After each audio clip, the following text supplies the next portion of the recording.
Faisant suite au message du président de la Haute Autorité de la Transition d'hier, le général Albert Kami-Vital a adressé ce jour à son domicile à Ivanj toute sa reconnaissance à l'endroit de Andji Rajoelina pour la confiance qu'il lui a témoignée durant les 15 mois pendant lesquels il a assuré la primature.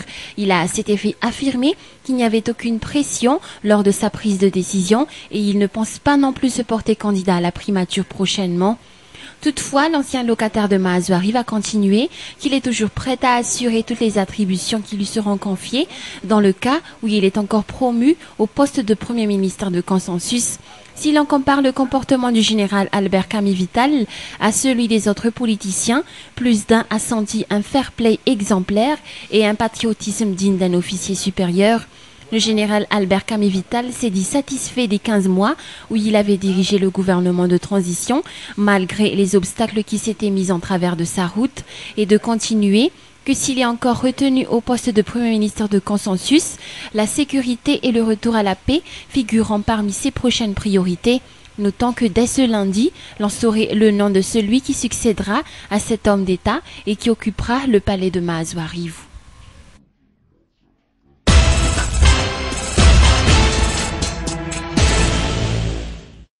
Les responsables auprès des ramifications de la CENI, auprès des 6 districts de la capitale, ont reçu mercredi une formation.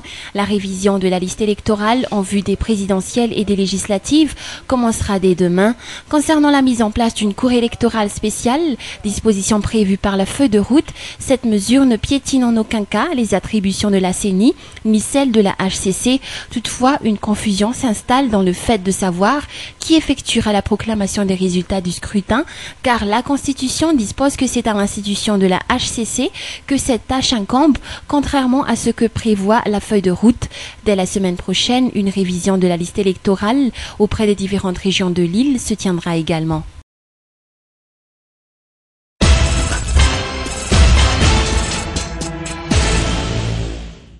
Des milliers de femmes sont obligées de parcourir 6 km par jour pour avoir de l'eau, selon des études réalisées par des responsables auprès de Diouran Moche. L'eau qui est puisée est souvent insalubre et engendrant d'autres conséquences sur la santé les plus fragiles au sein du ménage. Pour conscientiser tout un chacun sur l'importance de l'eau qui devient une denrée rare et promouvoir l'accès à l'eau potable dans le sens de réduire les ressources en eau accessibles pour permettre aux enfants de se consacrer aux études, d'améliorer les niveaux de vie et à tous de jouir d'une santé meilleure, tous les acteurs impliqués dans la promotion et sauvegarde de cet élément ont initié plusieurs manifestations entrant dans le cadre de cette journée internationale de l'eau. Ce sera une semaine mondiale ou carrément 2 semaines mondiales pour l'eau pour l'année 2011. Plusieurs événements majeurs sont programmés par la plateforme Diouran Wash, dont fait partie entre autres la JICA, WaterAid, UNICEF, la Fédération malgache du scoutisme. Cette année, l'école supérieure de Polytechnique participe. Il y a le ministère de l'eau, le ministère de l'éducation, le ministère de la santé également. Tous auront la même voix pour porter haut le message sur la réduction du parcours de 6 km que font des millions de femmes et d'enfants dans le monde pour aller chercher de l'eau.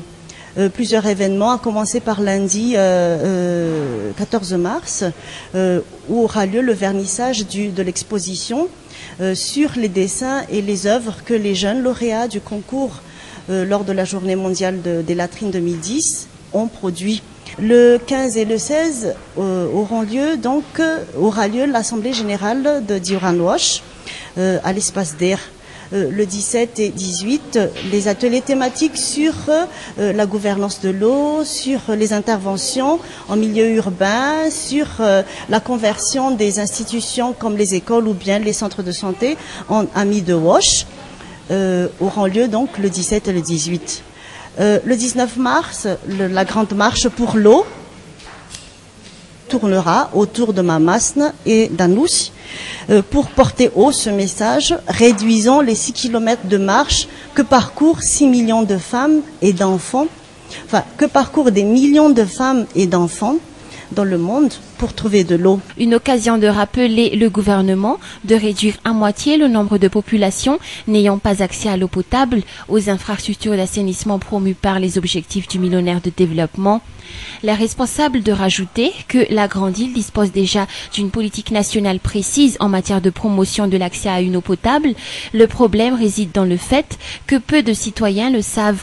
La gratuité de l'eau dans certains endroits entraîne également la destruction et la négligence d'entretien des infrastructures liées à l'approvisionnement en eau.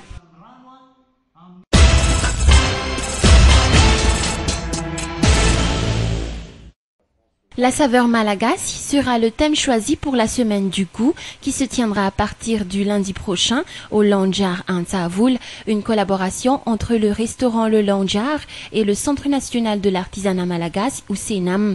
Le Lanjar est le premier endroit à Madagascar à célébrer cette semaine du goût qui est une tradition culinaire française. 6 plats typiquement malagasy seront au rendez-vous durant la semaine prochaine. La collaboration avec le CNAM, c'est l'art. Puisque l'artisanat et la cuisine sont tous les deux, ça fait partie de l'artisanat.